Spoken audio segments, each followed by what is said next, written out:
Okay, 10 things I want to share with you today. 10 things that helped me get lean and trim when I started following a plant-based diet all those years ago. Take these, inject these into your strategy. I really think they're going to help you out. I'm in the new place here as well. It's been a little while since I've done a live stream. Give me a bit of feedback, folks, if you wouldn't mind, anyone watching live or after. I have a sense this is going to be slightly too echoey, which is a problem I'll need to solve for the next live stream or the next video. But without further ado, anyway, let's get into these. Tip number one, berries. I want you right now, if you want to lose a bit of weight, to eat lots of berries. I want to make clear here before I explain why that just eating a few berries in your diet is not going to do anything magical on top of what you're already eating, right? If you're eating a bunch of chocolate, a bunch of junk food, a bunch of takeout, adding a couple of berries to your diet every day, you ain't going to start losing weight magically.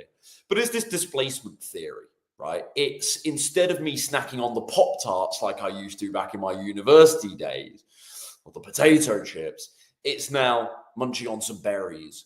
It's now throwing the berries on my healthy cereal bowls instead of the Crave and Cookie Crisp cereal that I used to have all those years ago. It's the berries in the smoothies, okay? Just grazing on a couple of berries between meals. No drama. No drama because they have such a low caloric density. And they have such a low caloric density because berries stand out in the fruit category. Generally, fresh fruit is incredible anyway from a weight loss and health perspective. But berries really stand out because they have a low sugar content. Now, I'm not a sugar phobic, as I've spoken about many times here. But the fact that berries have such high water content and therefore low sugar content means that they're incredibly low in calories, even compared to lots of other fruits. So with raspberries, you're looking at 60 calories per cup. With blueberries, you're looking at 80 calories. Blackberries, one of my favorites, just gone out of season here, but one of my favorites, 60 calories again per cup, right? This is a lot of food volume for comparatively very few calories. Strawberries, the best arguably from a weight loss perspective in terms of because of their wonderfully low caloric density in the berry category. 45 calories per cup of strawberry halves. Astonishingly low in calories, in other words. Astonishingly. Up there with, in the fruit category, up there with watermelon in terms of having such a low caloric density because of their high water content. So yeah, I love throwing berries in things nowadays because they are so low risk. They're a low-risk food when it comes to weight loss because it's not impossible, but it is incredibly hard to overeat them. It really is. So that's my tip number one here. If you want to lean down, if you want to get trim right now, you want to be adding berries to things through this displacement theory. You want to be getting the little snacks out of your diet, all the things that might be adding, 300, 400, 500 extra calories to your daily diet. Replace them with berries for the same volume. And like that, you've trimmed off 400, 450 calories from your daily diet, like that. Like I said right at the start, berries, just eating more berries itself is not going to do anything magical alone. But via displacement theory, adding berries into your diet, minusing some of the junk stuff, they're just a wonderful sort of filler food that you can add to meals, that you can graze on and snack on pretty harmlessly. Like I say, very low risk, especially things like strawberries and raspberries from a weight loss perspective. So that has to be, without a doubt, my first tip here. And this has been easy for me, right? I've documented this before here, but fruit's never been a problem for me, right? I grew up in a house where in the garden we had 5 or 6 gooseberry bushes. Gooseberries, very underrated berry, actually. They're delicious. I love them. Well, I say delicious. I think they're delicious. I think a lot of people will find they're an acquired taste. And a blackberry bush as well. And I would just stand out there, 8 years old, just munching on the berries. Make myself sick because I would just eat so many berries, even if they weren't ripe. And so for me, fruit, when I found a plant-based diet, any fear around fruit, any myth that people have about the sugar in fruit, any concerns that people understandably as well have about the sugar, not rightly, but understandably have about the sugar in fruit. Well, they were just dispelled from my mind because I grew up understanding the value of fruit. My mum was big on, fruits and veggies. Even if my diet wasn't perfect as a little whippersnapper, my mum was brilliant at setting a decent tone, especially with, like I say, fruits and veggies. And so for me, eating more berries, and what, you get leaner by doing that? It's a no-brainer, right? It was pretty easy. But berries, yeah, fantastic from a weight loss perspective. Tip number 2 then, I do eat bread. right? I want to make this clear to anyone new here. I do eat bread and I have lost weight and I maintain a low body fat percentage, relatively low body fat percentage, eating as follows. Bread in its typical form, toasted or in sandwiches, wraps that I can fill up burritos, I can make burritos with, pittas that I throw in falafels, hummus, veggies, and so on, bit of rice, pizzas, right? Healthy pizzas, but pizza bases, right? All of these breaded products I eat on I would say a very regular basis, a regular to a very regular basis. I wouldn't say once a day, but I would certainly say 4 or 5 times a week, I'm eating one of those bread products from the aforementioned list. The difference is this, though, that I choose clean bread, right? So I opt for something like a whole wheat product. And I opt for bread products with minimal ingredients, minimally processed. And these are still, get the green light from me, these are still, and have been for my body, very, very weight loss friendly. They've been fine. And you've seen me cover this in my videos before. You've seen my what I eat in a day videos, so you know that I'm comfortable with eating these things. But I still have new clients come to me, and I still have to sort of pitch them on, look, I've included bread in your meal plan. Give me a bit of trust here. I know you trust me, otherwise you wouldn't sign up with me for coaching, right? But give me your trust, and I'll repay it with good results on the scale. And you can watch yourself eat bread, or at least have the option via your meal plan, with thanks to your meal plan, to eat bread every day. And when you watch that scale go down, it's going to destroy that belief, that false belief, that false narrative about bread in your mind. So even though I've been banging on about having healthy options for bread, and that's fine for weight loss for years, people still, again, understandably have a bit of hesitancy around it.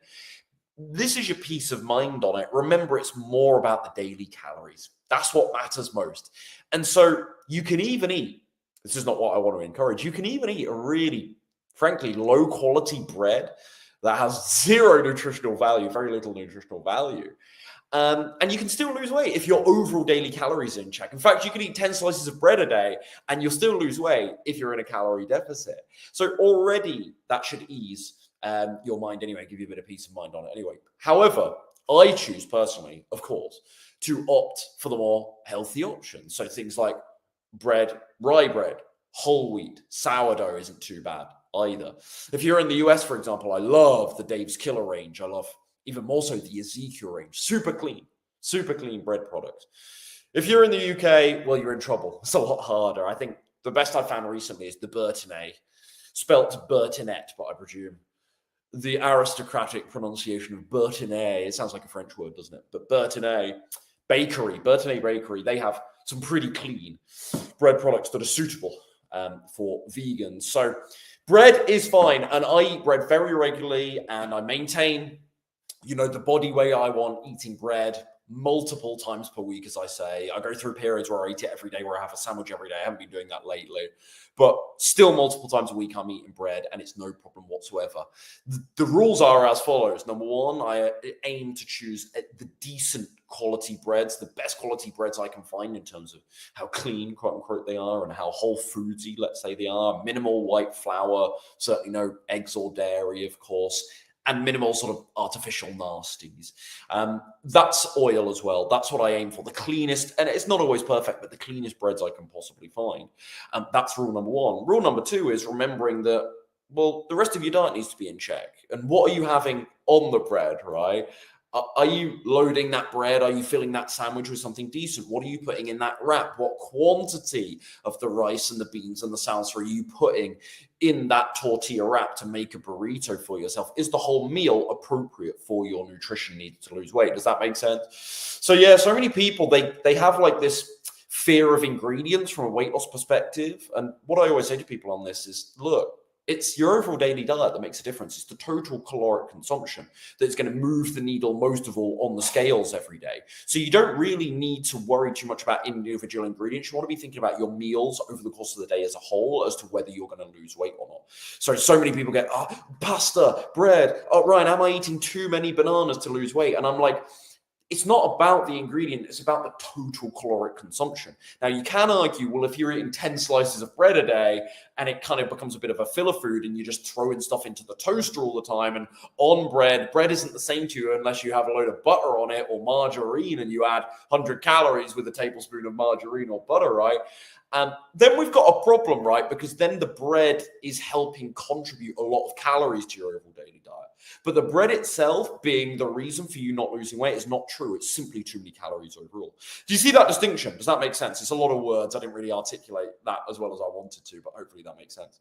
Tip number 3 here that has been crucial to me, and I've been banging on about for years on this channel, but this is really good for newcomers to hear. Avoid coconut oil.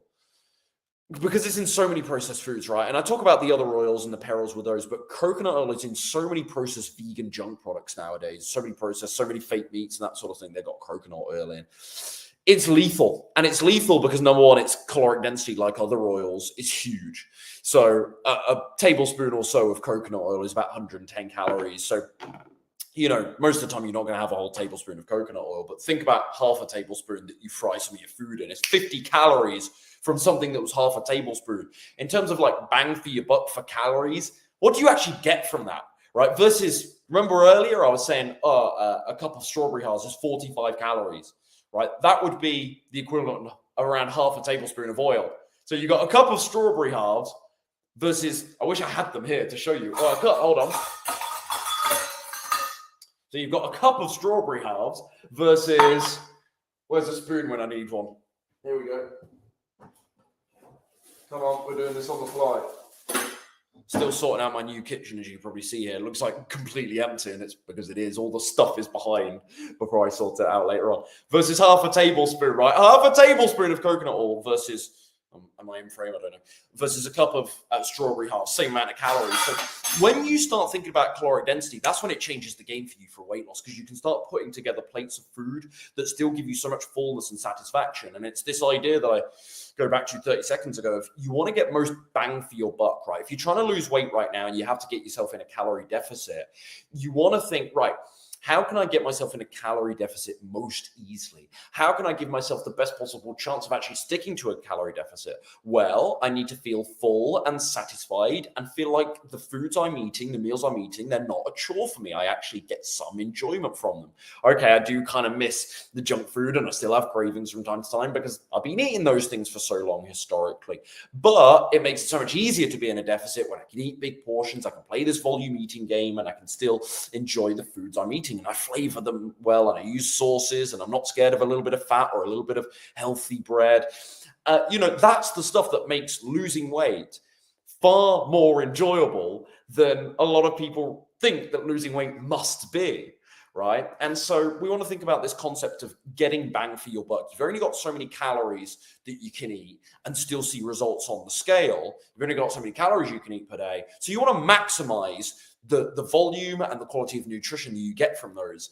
And coconut oil, or by extension, any oil, is just such a terrible ratio of satisfaction to calorie content. Does that make sense? And it's not only the calorie thing, right? It's not only the fact that coconut oil is 110 calories per tablespoon that irritates me about it, and it's why I don't have it here and I avoid it at all costs. Maybe every now and again I eat out and they've made something in coconut oil. I don't sweat that if that happens every now and again, but I will certainly stay away from it very regularly. I have no oil at home. I haven't had oil in my house unless I've had a housemate, a flatmate, in years and years and years and years. I don't use oil at home. It's only when I go out to eat, right, occasionally.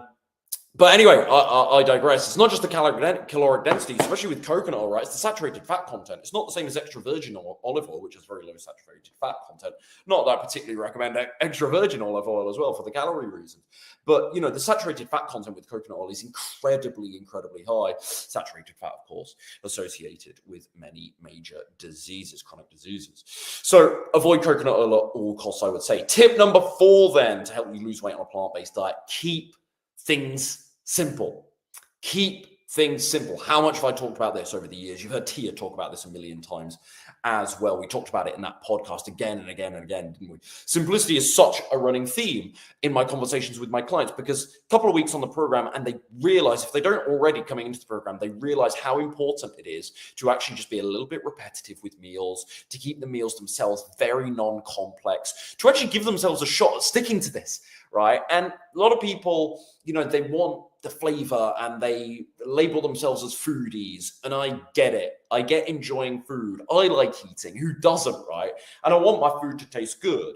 But I am still, at the same time, I'm still, and have been over the last few years, very willing to sacrifice a little bit of taste to make a meal very practical for me. I will do that. If I can halve the length of time that it takes to make a meal with a small shortcut that involves less chopping, fewer pots and pans on the stove, I will do. I'm such a big advocate, as you longer term viewers know, of simplicity, and I highly recommend it to you. Now, what I deem as being practical and simple as a meal might differ massively from what you deem it.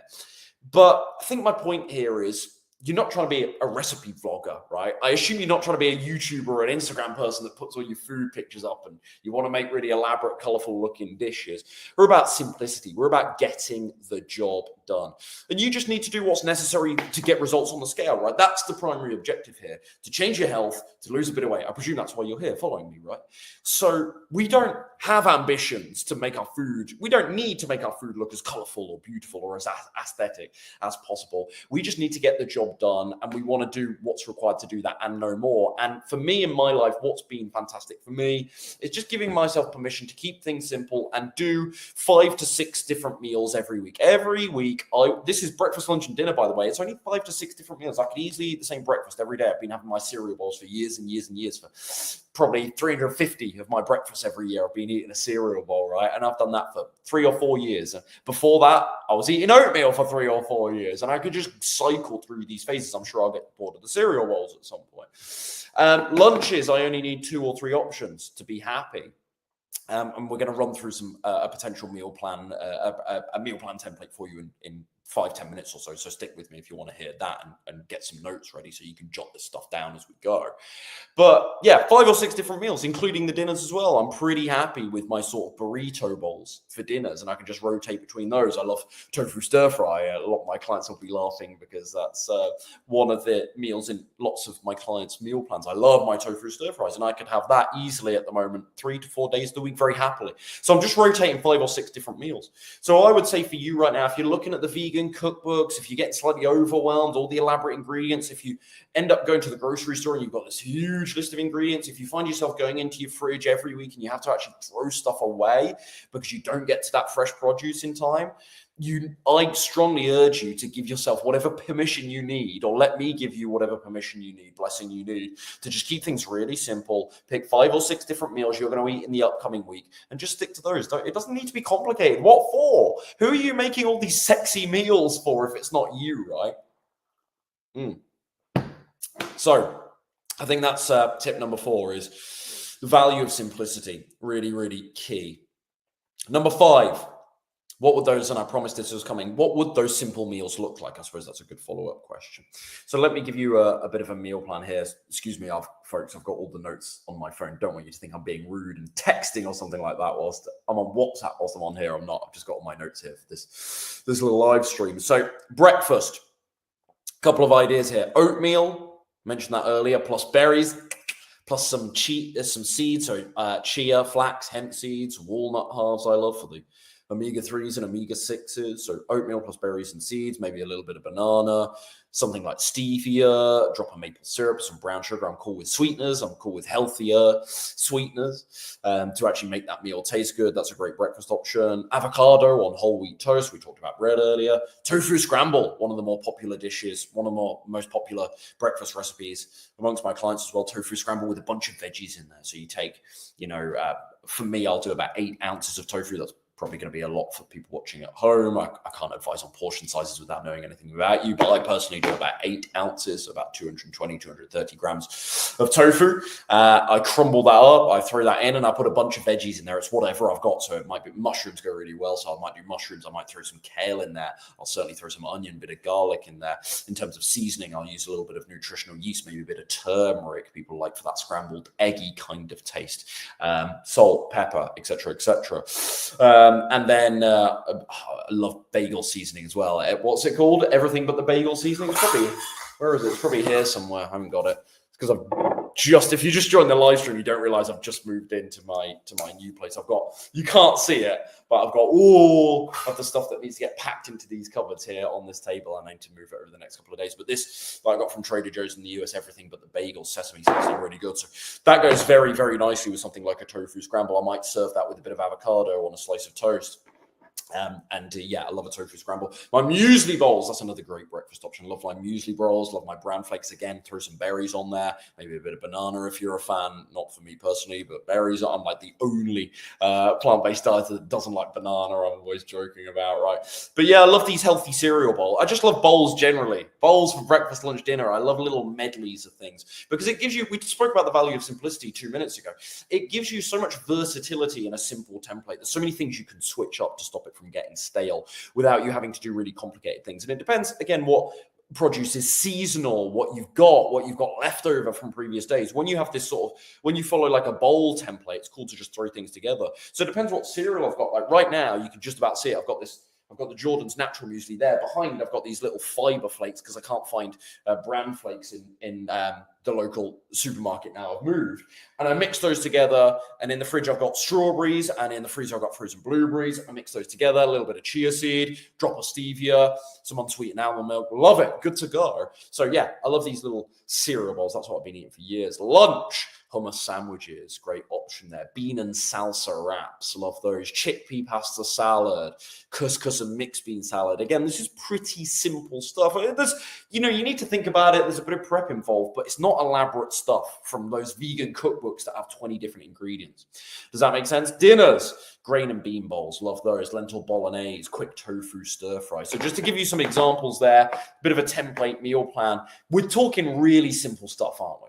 I'm sure you'd agree watching at home. This is simple stuff. This really isn't complicated. Tip number 6 then. Understand that vegan junk food is still junk food, all right? Terrible for you in most cases. And you can argue that it might be better in some ways. Maybe it's got a lower saturated fat content than the dairy or meat-based alternative. Maybe it's fewer in calories for one reason or another. But I could find a bunch of vegan products that would actually be more calorific than the meat and dairy substitute or alternative. So that goes both ways, right? But maybe you can argue it's better ethically, of course. But from a health perspective, maybe you can argue that the vegan junk food is better. Well, it's still not good for you. And I personally feel my best and I get leaner in the times when more of my diet is focused on whole foods, which is what I try and do 95% of the time, as many whole foods as possible. And the processed foods I do have are mostly pretty clean processed foods, like many I've talked about in this stream, like the breads, like red lentil pasta, green pea. This one is pasta. Actually, it's green pea. You saw the Freudian slip there because this is green pea pasta with red lentil pasta in there. I don't know how that's happened. But yeah, and so even most of the processed food I have is still very weight loss friendly, and I would call it fairly intact anyway. Like it's whole wheat pasta, not white flour pasta, so it's less messed around with anyway. So it's still pretty intact. It's still pretty whole foodsy, even if it is technically processed. But yeah, that's most of the processed stuff in my diet. And every now and again, I will have a vegan dessert. I will have a Beyond Burger every now and again. But those things are a very minor part of my diet. And I understand that the calorie content that they contain versus whole foods, the fat content, the other chemicals and additives and other stuff thrown in there, I know those aren't ideal for me. And I know that too many of those in my diet is going to compromise all the hard work I've put in over the last couple of years to get the results that I'm so pleased and proud of anyway. So it's a no-brainer for me to just stick to the cleaner whole foods that actually give me more fullness and satisfaction, make me feel better about myself anyway. I don't feel terrible after eating them. So that's what I focus on most of my diet on. So yeah, understand that vegan junk food is still junk. And I think a lot of people are holding on to this sort of copium of, well, at least it's not from animal products, right? So it must be better. It must be better, yeah, ethically. But from a health perspective, they're thinking, oh, it must be better. It's a step in the right direction. I don't know. Is it? If you're losing weight right now, then the little bit of vegan junk food you occasionally have, you don't need to sweat it. But if that's sneaking into your diet every day and you're not watching the scale go down, removing that and switching those foods, substituting those foods for more whole foods, it's going to make a hell of a difference, right? That could lower your calorie intake daily by 600 to 800, 1,000 calories, just like that, while still eating as much food volume, like even with a substitution approach, if you're eating lots of junk food. It's just so calorific, even the vegan stuff. Tip number 7, recognize that eating this way isn't a magic pill. It's changed my life, right? It's changed. I cannot deny that it's changed my life, right? All the credit for my success with my body and my physique and my health over the last couple of years, it goes to plant-based eating. And maybe I could be a little bit egotistical about it and say, well, I still had to put in the work. And that is true, to be honest. But I still had to put in the work and I had to fix the bad habits and that boredom eating that I used to do when I was sort of 21 and a little bit lost and didn't really push myself at university. So kind of lent on food a little bit too much. Yeah, I was the person that had to overcome those things, but a plant-based diet was such a great vehicle for me for starting and losing a bit of weight. And actually, you know, I played with weight loss before, as you guys know. I got results before. I've been into health and fitness since I was 18. I just didn't get to the weight I wanted to, or certainly didn't for very long. The plant-based diet was that breakthrough for a moment for me. It was when I gave it a couple of weeks, I was like, boom, this is the thing I've been missing. I did feel like it was the secret sauce that I've been missing, and that's still how I reflect on it today. That was the one big thing that moved the needle for me. However, at the same time, two things can be simultaneously true. As much as it moved the needle for me, at the same time, there was a lot of bad habits, and there was emotional eating, and there was cravings, and there was limiting beliefs that I had about myself. And all of those things need to be overcome. And a plant-based diet wasn't somehow magically going to fix all of those things altogether for me. So yeah, plant-based diet can indeed change your life, and it could well be the thing you're missing right now if you're watching this. And just alone going plant-based may lead to incredible weight loss results. But there's going to be a glass ceiling that's created by your own ability to be consistent. So my advice to you is you need to plug the leaks. Find the things that make you inconsistent. Find the food addictions and afflictions. And know that a plant-based diet on its own ain't going to solve that stuff entirely. And maybe you will have less cravings when you start eating more whole foods. You will likely find that in time. And maybe you can argue that the stress eating that you currently do with junk food, if the stress eating itself didn't reduce, but if you replaced the things you were stress eating from junk foods or vegan junk foods, whatever, to some of the stuff I've talked about in this live stream, berries and whole wheat bread or whatever it is, hummus sandwiches, cereal bowls, you could argue that would be considerably better. It would be considerably better. Maybe you would lose a little bit of weight doing that. But your level of inconsistency right now caused by those bad habits and cravings and emotional eating and yada, yada, yada. It creates a glass ceiling for yourself. And there's only so much a healthy, balanced plant-based diet will actually be able to do for you if you can't stay consistent. So please recognize right now that a plant-based diet ain't going to save you on its own. It ain't going to be enough to entirely get rid of, as I say, bad habits, emotional eating. You'll have to probably do a little bit of internal work as well. As much as it's changed my life, I also know that I had for so many years made so many mistakes with weight loss that the mindset and the attitude that I had by the time I discovered, and the knowledge I had by the time I discovered plant-based diet, it meant that it all just clicked into place for me pretty rapidly. But it wasn't an overnight success. There were years of me binging and me making lots of mistakes. And even after I went plant-based, after I went vegan in 2015, I still would binge eat for about 18 months after that. It just died down. It just wasn't so frequent. And we can talk about how to solve that in other videos I have already. That's a different matter entirely. Let's not open that can of worms here, right, on binge eating and emotional eating and whatnot. But you get my point, right? This isn't a magic pill, so you still need to do that internal work as well. Please don't have these crazy, unrealistic expectations. Please don't get angry and think, oh, screw this whole plant-based thing because it didn't fix all your cravings, right? And I've seen people throw great strategies away because they had some false expectation from the internet that they were never going to have a single problem again just by being plant-based. And look, it's again, two things can be true. It has changed my life, but at the same time, there were things I had to do to become the right person to allow plant-based eating to change my life. And you can't, if you have false expectations of what a plant-based diet can do, if you're thinking that it's going to be your savior and you're a magic pill, and you're unwilling to work on the bad habits, or you're also unwilling to do some exercise, you're also unwilling to take care of your sleep and stress management and stay hydrated, the other variables that are really, stay hydrated, really important for your health and well-being as well. Like a plant-based diet's only going to get you so far. You're going to create, as I say, that glass ceiling for yourself. Point made. I'm going on and on and on here. Tip number 8 that I feel was pretty important, has been pretty important, in my plant-based journey, and I spoke about this in a YouTube video a couple of months ago. I spoke about it on the Slim Vegan channel, my second sort of backup YouTube channel here. Just search the Slim Vegan if you want to subscribe to that and get more content from me there, more tips from me there. I spoke about this very recently, but unsweetened almond milk. Unsweetened almond milk is amazing. And I love soy milk, I love oat milk, and I've had lots of those in my time as well. But almond milk has about half the calories of soy milk, for example. And that's not a lot in a couple of tablespoons, right? So if you're throwing it into your teas and coffees, I mean, almond milk in teas and coffees is, from what I hear, is ghastly anyway. I'm not a hot beverage person, but it's ghastly anyway. So maybe that's not realistic. But that's not going to make a massive difference to your overall daily diet. But let's get the tools out, the utensils out again for demonstration purposes, show and tell time. But if you're having 1 or 2 or 3 of these a day, well, you might save 50, 60 calories by switching from oat milk, rice milk, hazelnut milk. I don't know about hazelnut milk actually, so I shouldn't say that. There's a few assumptions in that. 2 almond milk, soy milk, 2 almond milk. Well, you might say 50, 60, 70 calories over the course of the day. It's not a massive amount, but these little things add up. With your other habits too, these little things add up, and they can be enough to get you through a plateau.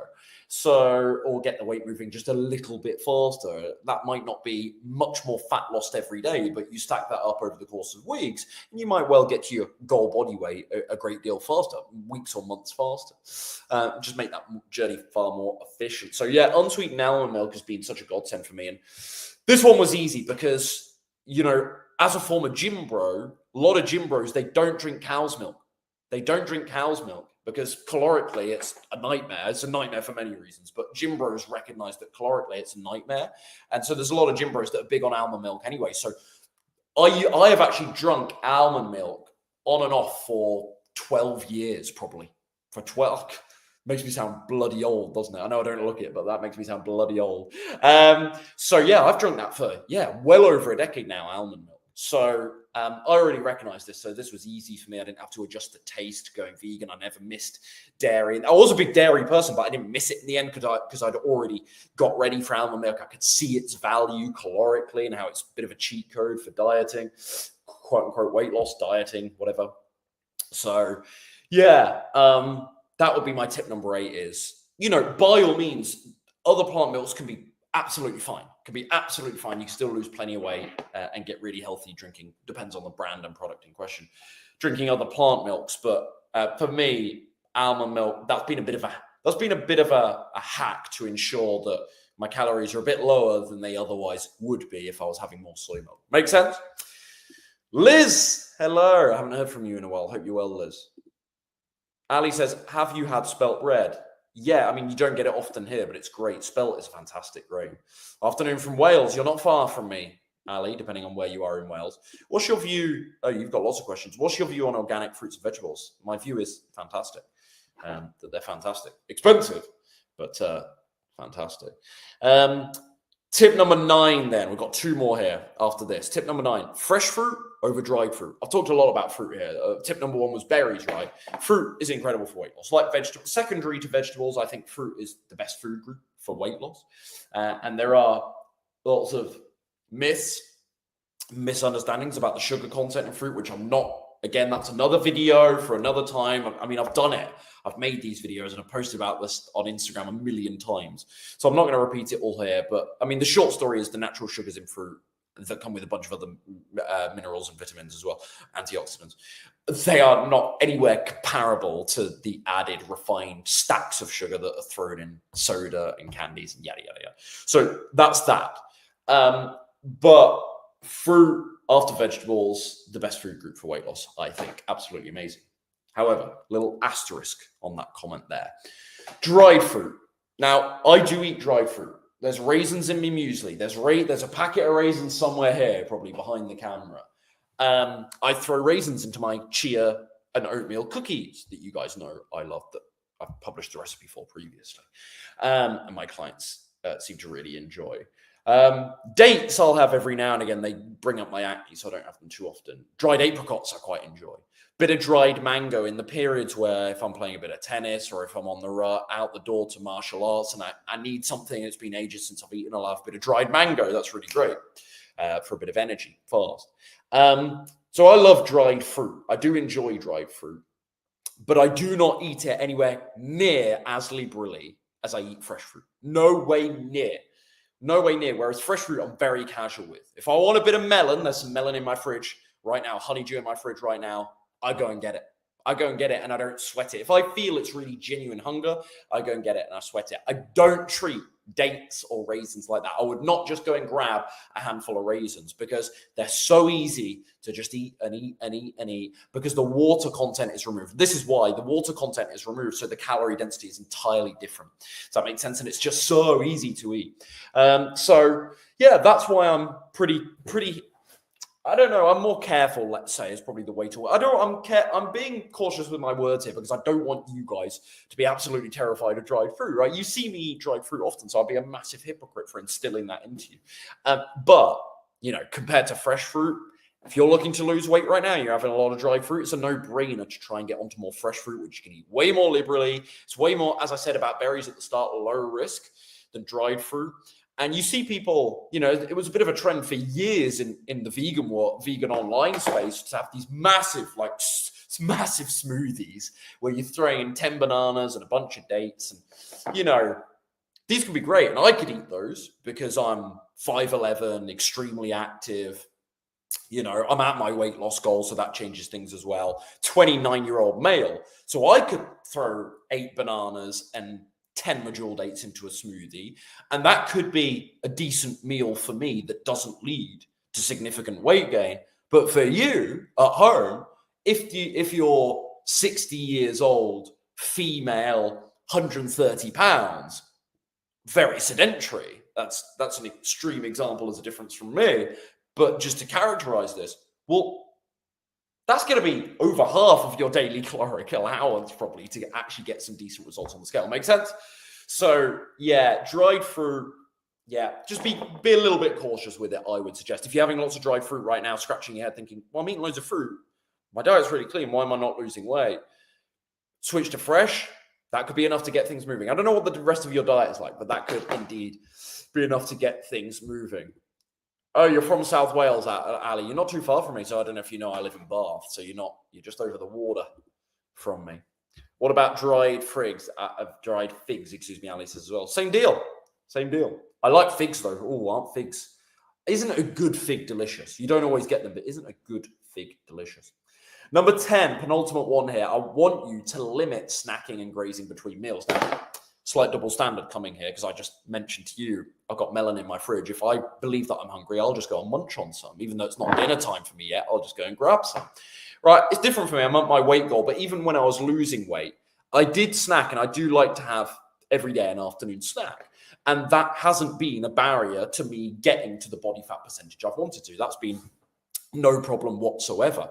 However, notice I didn't say avoid or completely minimize snacking between meals. I just said limit it because that might be appropriate for you. And I think a lot of time when people snack or graze, it's not from a place of genuine hunger. Whereas for me, I've been doing this for so long, I would like to think I'm relatively in touch with that. I would like to think I can know and listen for the hunger cues and signals as to when I'm genuinely hungry and my body genuinely needs calories or nutrition. And if you're not to patronize or condescend in any way and suggest that you're not capable of that, you might well be. But let's be bloody realistic about this. For many years, I wouldn't know if I was actually hungry or not because I'd so damaged my ability to be able to tell that and to actually eat with any sensible intuition whatsoever. So assuming that that somewhat at least resonates with you to even a small degree, you're going to be watching this, and the very idea of trusting yourself to know when you're hungry or not is going to be very realistically, it's going to be really intimidating to you. And I think as a general rule, a lot of people snack and graze between meals because they get to the 3 or 4 p.m. lull in their day, because they're bored, because they have an argument with their spouse or with their boss, and they're like, oh, I need something to just quell, or they're overwhelmed by a task. So it's easier to just grab food as something to do rather than think about what the task actually entails, because they're frozen in that overwhelm or that stress or whatever. Or they want a little treat because they've actually had a really good day, so they deserve that reward or that pick-me-up, right? Whatever form of emotional eating might well be happening here. I think people graze and they snack largely not because they're actually hungry. Whereas what I was describing earlier was hunger-based snacking, and a very, I would like to think, mindful and conscious choice for me to do that. But that has taken me years to get to. And so that's what I would say for you is, as a general rule, I think it is very wise to limit snacking and grazing between meals. You could easily be adding 300 calories to your daily diet without even thinking about it because you're munching on a few cashew nuts or nut butters. And so also it depends what you're snacking on, right? If you're snacking on berries, like I said at the start, well, that's very low risk. So you get away with that likely from a scale perspective. But if you're snacking on something more calorific, I want you to start asking yourself right now, do I really need this? As you're about to put that food in your mush, in your mouth, I want you to ask yourself, do I really need this? Am I actually hungry, or is there another reason driving me to eat right now? And finally, tip number 11, isn't it about time we had an exercise one? Isn't it about time? My goodness, this is one of my gripes.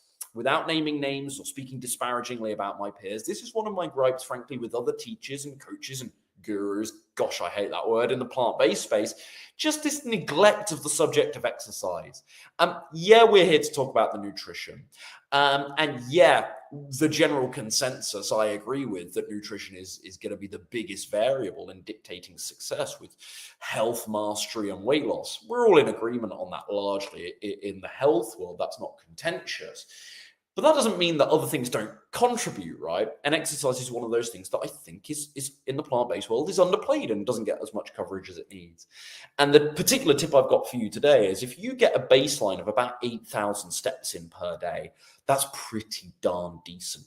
That's going to burn some calories in itself. That's going to have some metabolic benefits itself. And what I love about walking versus more intense forms of exercise, which I partake in. You guys know I love, like I said earlier, the tennis, the martial arts, stuff that gets my heart rate up, bit of strength training, stuff that gets my heart rate up more so than a little bit of walking. What I love about walking compared to those other things is that it doesn't spike appetite in anywhere near the same degree. And so those other things, when I do lots of Muay Thai, when I do lots of tennis, when I do lots of weight training, my appetite is huge compared to the periods where maybe I go on vacation, I don't do as much of that, and I'm doing more steps. And so, just through anecdotal observation and self-experimentation, in all my years being interested in fixing my health since I was 18, my personal observation is that I can actually get leaner when I'm not doing as much intense exercise, because I'll fill it with walking anyway, because I just love to get out and move. And I've lived in cities since I was 18. So I've had to walk everywhere in most cases.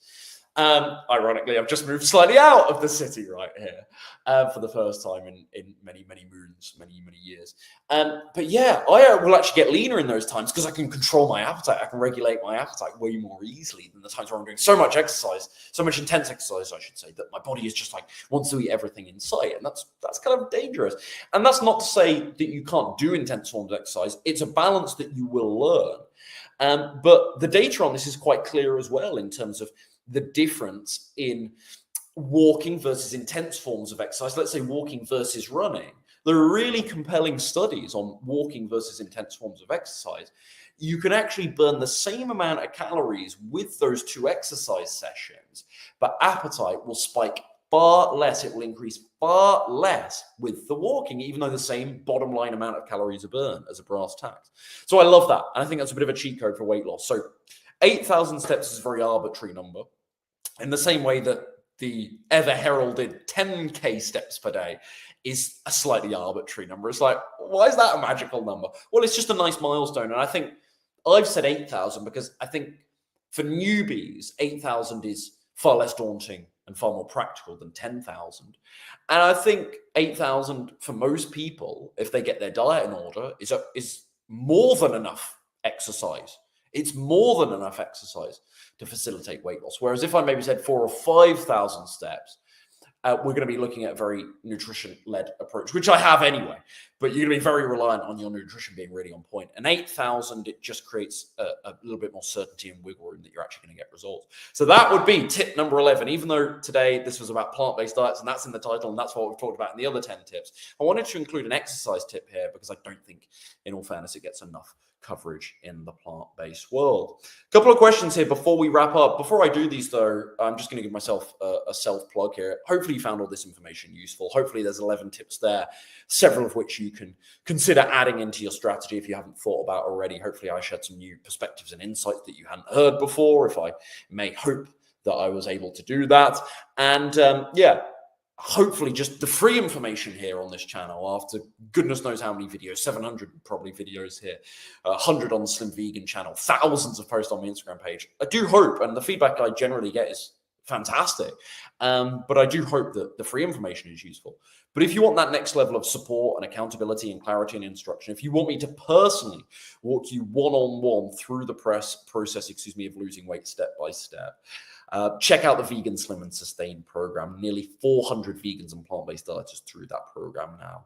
Over 240 of which lost 20 pounds in the first 12 weeks on that program. So it's a program I'm incredibly proud of. At this stage, it's definitely fair to say it's time-tested, it's battle-proven. I know pretty immediately who's going to be a good fit for that program. And if it does happen to be you after a brief conversation after you've applied to learn more, then I can pretty much guarantee that your results are going to be life-changing and phenomenal, because I know, and I know that sounds slightly arrogant and presumptuous without even meeting you, but I just know if I let you in the program and I've done my vetting as I rightly should, as any good coach should, to make sure you're the right fit for it, it'll be useful to you and you're the right person to do it, you've got the commitment, the willpower, the desire to actually do it, then I know with a great deal of certainty that I can help you because I've got this ironed out system.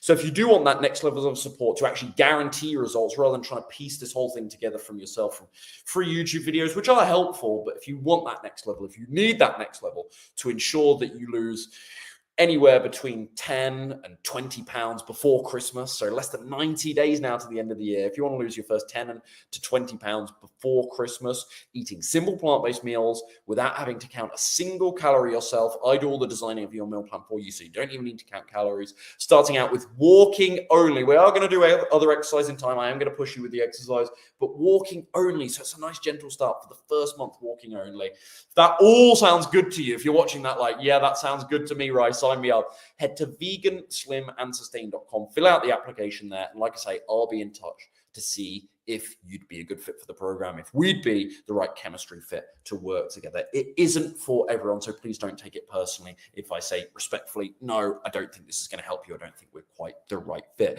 But if you are the right fit, we're going to get you some amazing results before the end of the year. And it's winter time, right? This is when people shell up and they get cozy and they want the comfort food. And then you've got Halloween. And for my American clients, you've got Thanksgiving to contend with. And then goodness forbid, people start eating badly in the holidays for Christmas about 2 weeks out. From December the 1st, what am I on about 2 weeks out? From December the 1st, people are like, well, it's Christmas, I may as well. I'm like, Christmas is on the 25th. What are you talking about? It's the 1st. Yeah, well, it's Christmas. Winter weight gain. They make a meme out of it. They make a joke of themselves. They almost accept defeat. So if you want to go against the grain on that one, veganslimandsustain.com. Let's see if we'd be a good fit to work together. Ryan, help me. How do I get rid of a big belly? I think I'm doing everything right, but don't know what's going on. If you think you're doing everything right, but you don't know what's going on, it's very, very likely in all probability a calorie issue, my friend. So you just need to spend a couple of days tracking your calories on Chronometer on MyFitnessPal. I appreciate people don't want to think about calories. And I'm not saying, by the way, you need to count calories for the rest of your weight loss journey. You don't need to do that. But you need to spend a couple of days counting calories. You need to use a calorie calculator online like omnicalculator.com. Go there, check what your maintenance calories are. and see if you're actually overeating, because there's a very good chance you are. And then I would say start with a 300 calorie deficit. Do that for 4 or 5 days so you know what a 300 calorie deficit looks and feels like with your meals. And then you're not going to need to count calories again, because you'll know, okay, this is about 1,800 or 2,000 or 1,650 calories or 2,200, depending on who you are, 2,200 calories. And then it's just a case of staying consistent with that. So, and that seems like a lengthy process, but I've pretty much just broken down the whole secret for you there, step by step. That's what you're going to need to do over the coming week or two. And my theory is, of course, I don't know anything about you. Maybe there's some very obvious things in your diet you think are fine, but I would take one look at and I'd go, bang, okay, just get rid of this or switch this and you'll start losing weight.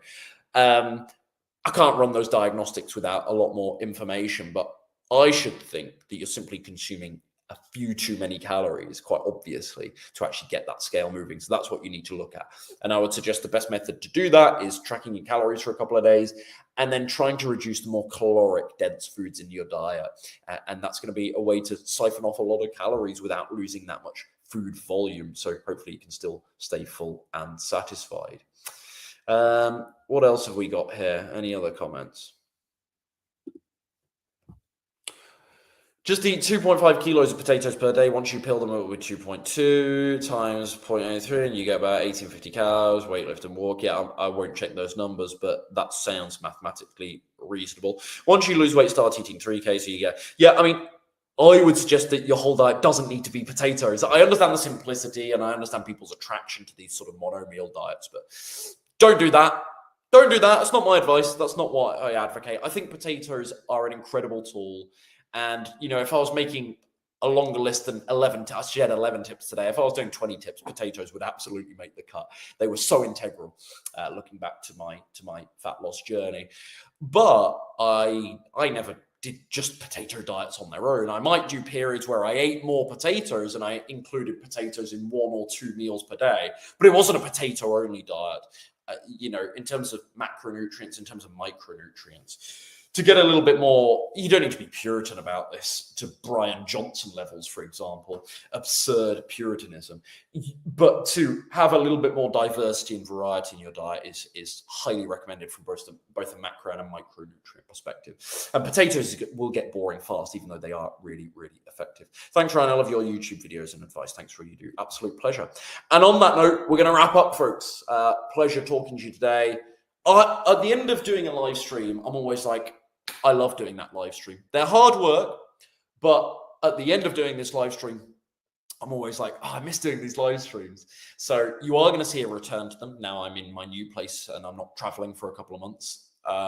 And so I'm really glad to not be. That's why I smiled then, because I probably sound so arrogant. There's probably people that would chew their own hand off to do a little bit more traveling than they have the means to. So I'm so fortunate to live the lifestyle and have the opportunities that I have today. But simultaneously, I'm really glad to just be home now and move into my new place and just focus on making videos and being more attentive with my clients and building new programs and whatnot. We've got the test program for the last 10 pounds, which you can learn about. I'll stick a link to that down below, as well as my main flagship vegan swim and sustain program, so you can learn more about that. But I'm just really excited now to be in my bubble, and I'm stressed because I've got a lot to do to get this new place ready and furnish it and take care of things. There's been a lot of outgoings, expenditure, but I'm really excited for the work that I'm going to put in over the next couple of months. So lots more of these short version, lots more live streams and just regular videos coming soon. How did you like that I'm nearly 30 years old failure video, by the way, guys? The feedback, the comments has been insane. That's had hardly any views, but the engagement has been really, really interesting. So some of you guys are really, really interested in that stuff. It's only a small percentage of people that are ever going to watch a video with that title. Most people are just here for the conventional weight loss stuff from me. But you guys that seem to, for some reason, for one reason or another, care about my opinion or my insights on other things, or like me a little bit for some reason, you enjoy listening to me ramble on. the people that are really into that, you seem to love those different videos from me on other things. So let me know your feedback on that. But thanks, folks. If you want that next level of support and accountability, like I say from me, go to veganslimandsustain.com. But hopefully this free info was enough to start piecing things together. And take care, and I'll see you all very, very soon. Hopefully now I can go and catch a little bit of the England rugby game. I've got no idea what the score is. It's probably almost finished. So I'm going to go eat some dinner a bit later on, a couple of coaching calls tonight, and finish off the weekend with work, but work that I'm happy and grateful to be doing. Take care, everyone. Speak soon-ish.